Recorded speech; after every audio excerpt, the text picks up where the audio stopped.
Mi esposa me entregó los papeles del divorcio en la cena y luego me dijo, aún así espero la misma cantidad en mi cuenta el primero de cada mes. Los deslizó por la mesa, justo entre el salero y el caserón que yo acababa de preparar, porque los martes eran mi noche de cocinar. Mi esposa, Nadine, colocó un sobre de Manila frente a mí y me dijo que lo abriera mientras ella seguía comiendo, como si no acabara de terminar con un matrimonio de 11 años entre bocado y bocado de pollo. Lo abrí. Eran los papeles del divorcio, ya llenados y firmados por su lado. En la última página había una nota adhesiva amarilla que decía firma aquí con una carita feliz. Una carita feliz. La miré. Ella estaba masticando mientras revisaba su teléfono y me dijo, sin siquiera mirarme, que necesitaba a un hombre mejor, que yo no lo era, que llevaba mucho tiempo pensándolo y que la decisión era final. Luego dijo la parte que me entumeció las manos. Dijo que esperaba que yo siguiera depositando $3,000 en su cuenta personal el primero de cada mes. La misma cantidad que le había estado depositando durante años para que tuviera dinero para sus gastos, porque Nadine no trabajaba. Nadine no había trabajado en 9 años. Dejó de trabajar a los 2 años de casados porque dijo que su empleo en la oficina de seguros le consumía la energía y que necesitaba tiempo para descifrar qué quería hacer realmente con su vida. Yo le dije, está bien. Esa era mi respuesta para la mayoría de las cosas que Nadine pedía. Está bien. ¿Quería renunciar a su trabajo? Está bien. ¿Quería $3,000 al mes en una cuenta separada? Está bien. ¿Quería redecorar la habitación de huéspedes por tercera vez en 2 años? Está bien. ¿Quería unirse a un club de vinos que le enviaba 4 botellas al mes por $65 la caja? Está bien. Decía está bien porque pensaba que eso era lo que hacía un buen esposo. Pensaba que apoyar a tu esposa significaba eliminar cualquier obstáculo entre ella y su comodidad. Pensaba que el trato era que yo trabajaba, ella vivía y nos encontrábamos en el medio al final del día. Lo que no entendí sino hasta mucho después fue que jamás nos encontrábamos en el medio. Yo caminaba todo el trayecto hacia su lado cada santa vez, mientras ella se quedaba exactamente donde estaba. Doblé turnos en el hospital donde trabajaba como técnico en radiología para cubrirlo todo, la hipoteca, los servicios, el súper, los pagos de los autos, sus citas en el salón de belleza, la membresía del gimnasio que usó 3 veces, sus suscripciones mensuales a 6 servicios de streaming diferentes,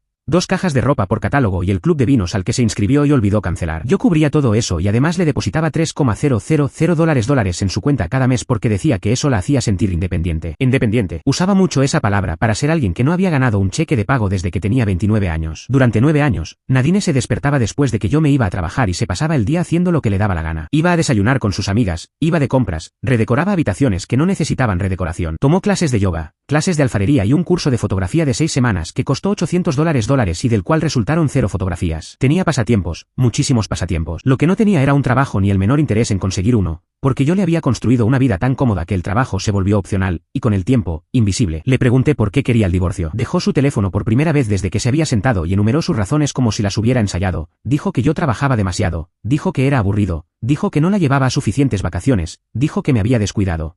A pesar de que yo pesaba exactamente lo mismo que cuando nos casamos y de que ella me había visto salir a turnos de 12 horas a las 5 de la mañana durante una década sin preguntarme una sola vez si estaba cansado. Dijo que quería a alguien que pudiera darle la vida que se merecía. La vida que se merecía. La vida que estaba viviendo estaba financiada por completo por mí, y ella de algún modo seguía bajo la impresión de que se merecía más de lo mismo por parte de alguien más, mientras seguía cobrándome a mí. Le pregunté cómo planeaba mantenerse después del divorcio. Ladeó la cabeza como si le hubiera hecho una pregunta extraña. Dijo que para eso eran los $3,000 al mes, que se había acostumbrado a cierto estilo de vida y que sería injusto que yo la cortara solo porque ya no estábamos casados. Le dije que necesitaba tiempo para leer los papeles. Ella se encogió de hombros, se llevó su plato a la sala y encendió uno de sus 6 servicios de streaming. Para ella, ahí terminó la conversación. Llamé a mi hermano mayor, Nail, esa noche desde el garaje. Me senté en un balde volteado junto a la cortadora de césped a la que yo mismo le daba mantenimiento, porque Nadine decía que sus alergias al pasto le impedían salir cuando yo podaba, a pesar de que nunca se había hecho una prueba de alergias y se pasaba todos los sábados en terrazas al aire libre desayunando sin ningún problema. Nail era un contratista que había pasado por su propio divorcio 5 años antes y era la única persona en la que confiaba para que me dijera la verdad sin intentar suavizarla. Le conté todo, el sobre de Manila, la nota adhesiva, la carita feliz, los $3,000 y la frase necesito a un hombre mejor. Le hablé de cómo ladeó la cabeza, de los 6 servicios de streaming y de cómo estaba sentada en la sala viendo la tele como si no hubiéramos tenido la conversación que acababa de terminar con nuestro matrimonio. Él escuchó sin interrumpir. Cuando terminé,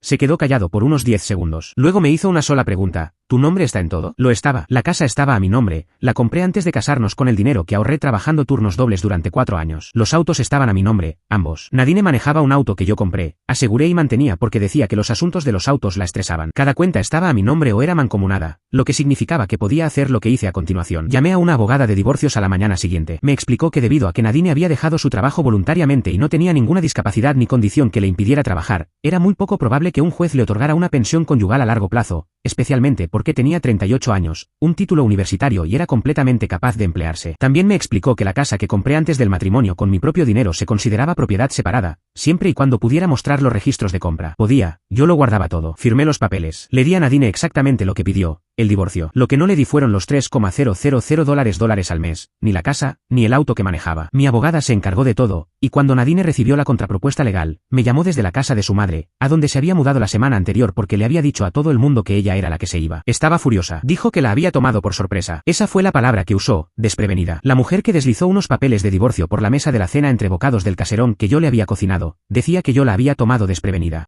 Le dije que firmé lo que ella me pidió que firmara. No de esta manera, espetó. Dijo que su versión de los papeles incluía un acuerdo de manutención mensual y la transferencia de la propiedad, y que lo que mi abogada le había devuelto no tenía nada de eso. Afirmó que yo estaba siendo vindicativo. Le respondí que estaba siendo preciso. Ella pidió un divorcio y yo se lo di. Nunca pidió que los términos fueran los suyos. Asumió que lo serían porque cada término en nuestro matrimonio había sido el suyo durante 11 años, y no tenía razones para creer que el final sería diferente. Dijo que esto no se había terminado, que tenía derechos y que sus 11 años como mi esposa le daban derecho a algo. Le dije que le daban derecho a un divorcio, el cual ya estaba obteniendo. Le advertí que mi abogada se encargaría de toda comunicación futura y colgué. Esa fue la última vez que hablé con Nadine directamente durante unos 3 meses. Lo que pasó durante esos 3 meses es de lo que realmente quiero hablar, porque fue entonces cuando descubrí con quién había estado casado en realidad. Lo primero que hizo Nadine fue llamar a todos nuestros conocidos, no para decirles que nos estábamos divorciando, sino para contarles su versión del porqué. Según Nadine, yo había cambiado. Según ella, me había vuelto frío y controlador, y la estaba castigando por querer salir de un matrimonio que no satisfacía sus necesidades. Se lo contó a sus amigas, a su familia, a la mujer que le cortaba el cabello, a los vecinos de al lado y a la esposa de un compañero de trabajo mío a la que había conocido una sola vez en una fiesta navideña del hospital. Sembró la narrativa antes de que yo siquiera supiera que había una que refutar. Me enteré porque la gente empezó a mandarme mensajes de texto, no para preguntarme cómo estaba, sino para cuestionarme por qué estaba siendo tan difícil, por qué no le dejaba la casa, si era verdad que intentaba dejarla sin nada después de que ella me había entregado los mejores años de su vida. Los mejores años de su vida. Esa frase no dejaba de aparecer como un eslogan que alguien la hubiera entrenado para usar, como si los años que se pasó yendo a desayunar con mi dinero hubieran sido un sacrificio que hizo por mí. La madre de Nadine me llamó 2 días después de que presentamos la contrapropuesta legal. Se llamaba Diane y siempre había sido educada conmigo de la misma forma en que la gente es educada con los muebles. Reconocía mi presencia sin interactuar jamás conmigo. Diane me dijo que Nadine estaba devastada y que yo estaba desechando a una mujer que me había dado los mejores años de su vida. Le pregunté a Diane qué me había dado Nadine específicamente. Me respondió: compañía. Le dije que para tener compañía ya tenía un perro. El perro tampoco trabajaba, pero al menos se alegraba de verme cuando yo llegaba a casa. Diane me colgó. Sé que suena duro, pero había estado viviendo con una versión de mí mismo que aceptaba todo y no cuestionaba nada durante más de una década, y esa versión de mí murió un martes por la noche entre el salero y el caserón de comida. No estaba enojado, estaba despierto. Hay una gran diferencia. La siguiente persona en llamar fue la mejor amiga de Nadine, una mujer llamada Claudette a quien nunca había tragado del todo, porque ella era la que iba a cada desayuno, a cada tarde de compras y a cada cata de vinos con Nadine mientras yo doblaba turnos para financiarlo todo. Claudette me dijo que estaba cometiendo un grave error, me aseguró que Nadine tenía opciones y que había hombres interesados en ella. Lo dijo como una amenaza, como si al escuchar que otros hombres querían a mi esposa yo fuera a decidir de golpe dejarle la casa y los $3,000 al mes para evitarlo. Le respondí: Claudette, esos hombres se la pueden quedar. Espero que tengan los bolsillos profundos, porque es muy cara. Claudette me llamó desalmado. Le dije: no. Yo era un técnico en radiología que ganaba $78,000 al año y trabajaba turnos de 12 horas para que su esposa pudiera tomar un curso de fotografía de $800 que produjo 0 fotografías. Eso no es ser desalmado, eso es estar exhausto. Los procedimientos del divorcio comenzaron en forma un mes después. Nadine contrató a su propia abogada, la cual supe más tarde que pagó su madre, porque Nadine no tenía dinero. Tuvo $3,000 al mes durante 11 años. Eso equivale a $396,000 en dinero para sus gastos personales a lo largo de nuestro matrimonio, sin incluir las tarjetas de crédito, las suscripciones y las clases. Y no tenía nada ahorrado. Cero. Entró a ese matrimonio con un trabajo y una cuenta de ahorros, y salió sin ninguno de los dos, porque se había pasado una década tratando mis ingresos como si fueran un recurso natural que nunca se iba a agotar. Su abogada argumentó que necesitaba una pensión alimenticia bajo el principio de que Nadine se había acostumbrado a un cierto nivel de vida y que mis ingresos lo habían hecho posible. Mi abogada presentó un cronograma, demostró que Nadine había dejado su empleo voluntariamente, demostró que tenía una licenciatura en comunicación, demostró que no tenía hijos, ni ninguna condición médica, ni ninguna razón documentada por la cual no pudiera trabajar. Demostró que la casa fue comprada antes del matrimonio con fondos que yo gané antes de casarnos. Mostró 9 años de estados de cuenta bancarios donde cada dólar en la cuenta personal de Nadine provenía de una transferencia directa de la mía, y cada dólar que salía de esa cuenta se iba a gastos discrecionales, no a ahorros, no a inversiones, no a necesidades. Desayunos, ropa,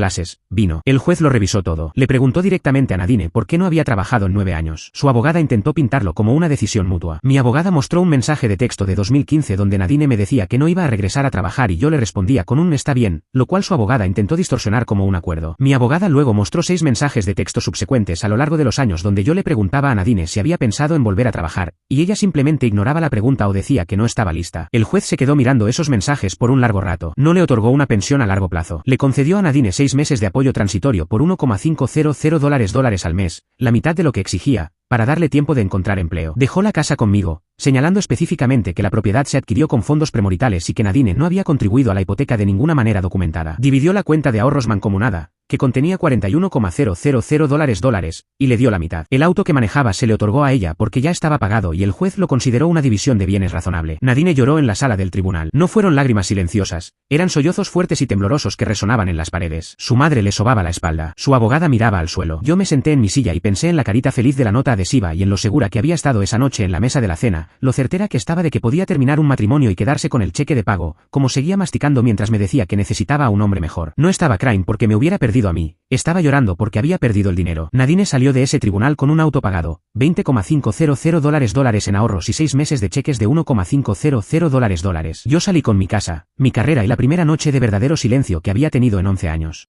Nail vino ese fin de semana con un six de cerveza, nos sentamos en mi porche trasero y me preguntó, ¿cómo te sientes? Le dije, siento como si alguien le hubiera bajado al volumen. Me respondió, se pone mejor. Le dije, eso espero. Y remató, confía en mí. El primer mes es raro, el segundo mes es silencioso, y al tercer mes empiezas a recordar quién eras antes de perderte en la vida de alguien más. Tenía razón. En las semanas posteriores a que se finalizara el divorcio, empecé a notar cosas. Noté que tenía tiempo. Llegaba a casa del trabajo y la casa estaba en silencio, nadie necesitaba que le transfiriera dinero, ni que arreglara un problema, ni que escuchara una queja sobre un instructor de yoga, una clase de alfarería o un restaurante de desayunos que cambió su menú. Cocinaba lo que quería, veía lo que quería, me iba a la cama cuando quería. No me había dado cuenta de que tanto de mi vida diaria se organizaba en torno a la comodidad de Nadine hasta que su comodidad dejó de ser mi responsabilidad. También noté el dinero. Hice cuentas una noche, porque soy la clase de persona que lleva hojas de cálculo, y calculé exactamente lo que Nadine me había costado a lo largo de 11 años. Los depósitos mensuales de $3,000 sumaban $396,000.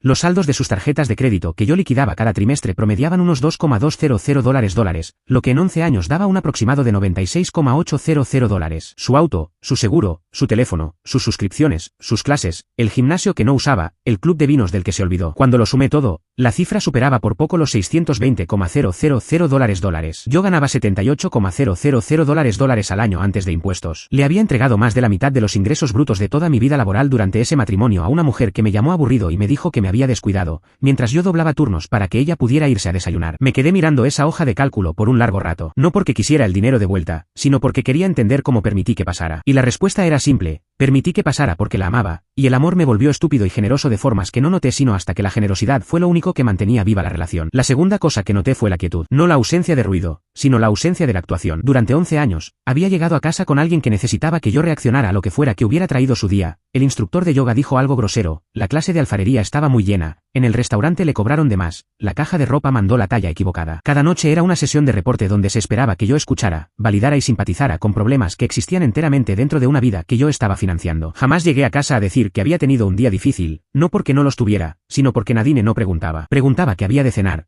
preguntaba si había visto el cargador de su teléfono, preguntaba si ya le había transferido los $3,000. Nunca preguntó si yo estaba cansado. Nadine no me amaba desde hacía años. Quizá nunca lo hizo. Quizá amaba los $3,000. Quizá amaba la libertad, los desayunos, el curso de fotografía y los 6 servicios de streaming. Quizá amaba ser independiente con el cheque de pago de alguien más. No lo sé. Y después de que pasó el tiempo suficiente, dejó de importarme la respuesta, porque la respuesta no cambiaba las matemáticas, y las matemáticas eran lo único que alguna vez fue honesto entre nosotros. Sin embargo, terminé enterándome de lo del hombre mejor. La amenaza de Claudette sobre que Nadine tenía opciones resultó ser real. Unos 4 meses después del divorcio, me enteré por un amigo en común que Nadine estaba saliendo con alguien, un hombre llamado Greg que trabajaba en ventas farmacéuticas, manejaba un BMW y la llevaba a restaurantes que yo nunca había podido costear porque estaba demasiado ocupado financiando su cuenta personal. La relación duró unos 3 meses. Escuché que terminó porque Greg esperaba que Nadine dividiera la cuenta a veces, y ella encontró eso denigrante. No me reí cuando lo escuché, pero lo entendí por completo. Nadine no quería una pareja, Quería un proveedor sin expectativas. Quería los $3,000, la casa, el auto, los servicios de streaming y la libertad de marcharse en cuanto decidiera que el proveedor era aburrido. Greg se dio cuenta de eso en 3 meses. A mí me tomó 11 años. 3 meses después del divorcio, Nadine consiguió un trabajo. No porque quisiera, sino porque el apoyo transitorio se estaba agotando y la paciencia de su madre se estaba agotando aún más. Diane me llamó una última vez durante ese periodo para preguntarme si consideraría extender los pagos de manutención de forma voluntaria. Dijo que Nadine estaba batallando, que el mercado laboral era difícil, y que al no haber trabajado en casi una década, reincorporarse era abrumador. Le respondí, Diane, trabajé turnos de 12 horas durante una década para que su hija pudiera tomar clases de alfarería. Ella puede llenar una solicitud de empleo. Diane me dijo que me había vuelto cruel. Le respondí que me había vuelto preciso. Hay un tema recurrente aquí, y es que todos alrededor de Nadine confundían su incomodidad con una injusticia. No la estaban maltratando, se esperaba que funcionara. Y eso no es lo mismo. Consiguió un puesto en un consultorio dental haciendo trabajo administrativo. Me enteré por un amigo en común que ganaba $17 la hora. También hice las matemáticas para eso, porque a esas alturas ya no podía dejar de hacer cuentas. $17 la hora a tiempo completo equivalían a unos $35,000 al año antes de impuestos. Ella había estado recibiendo $36,000 al año de mí solo para sus gastos personales, sin contar la hipoteca, el auto, los servicios y todo lo demás. Su salario completo en su nuevo trabajo era menor que su antigua asignación. No me sentí bien por eso. Tampoco me sentí mal. Sentí lo mismo que venía sintiendo desde la noche del caserón. Nada que se pareciera a lo que solía sentir, y todo lo que se parecía a la claridad. A los 6 meses del divorcio, Nadine me mandó un mensaje de texto por primera vez. Decía que extrañaba la casa, que extrañaba nuestra rutina, y que tal vez podríamos tomarnos un café y platicar. Leí el mensaje 2 veces, sentado en la misma mesa de la cocina donde me había entregado los papeles con una carita feliz, la misma mesa donde siguió masticando mientras terminaba con nuestro matrimonio, la misma mesa donde me dijo que necesitaba a un hombre mejor.